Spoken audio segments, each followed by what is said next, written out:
প্রথমেই বলি দিল্লিতে যেহেতু আমাদের একটা দিনের প্ল্যান খুবই অল্প টাইম, তার মধ্যেই দিনের অর্ধেক টাইমই প্রায় রুমেই কেটে গেল। সো হ্যালো এভরিওয়ান, আমি অনিতা চলে আসলাম আরও একটি নতুন ভিডিও তোমাদের সাথে শেয়ার করতে। চলো আজ তোমাদেরকে সাথে নিয়েই দিল্লি ঘুরে দেখাই। তো প্রথমে আমরা গেছিলাম দিল্লির লালকেল্লা, তারপর ওখান থেকে গেছিলাম অক্ষরধাম, যেখানে কোনোভাবেই ফোন বা ইলেকট্রিক কোনো কিছুই নিয়ে ভিতরে অ্যালাউ নেই।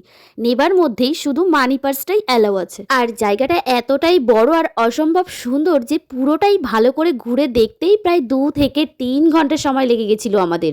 তারপর আরও কিছু জায়গায় ভিজিট করেছিলাম, কিন্তু সেখানে আর ভিডিও করা হয়েছিল না। তাই লাস্ট আমরা গেছিলাম মহাত্মা গান্ধীর সমাধিতে। তো এইটা যেহেতু একটা পবিত্র স্থান, তাই জুতো খুলেই ভিতরে প্রবেশ করেছিলাম। তারপর দেখো সমাধির পাশে ওই যে আগুনটা জ্বলছে না, ওটা কিন্তু সব সময়ের জন্য জ্বলতে থাকে, কখনোই নেভে না। তো ভিডিওটা তোমাদের কেমন লাগলো জানিও, আর তোমরা কারা কারা এখানে এসেছো সেটা কমেন্টে বলে যেও। তো তোমাদের সাথে আবার দেখা হচ্ছে মথুরা গিয়ে। তো চলো বাই।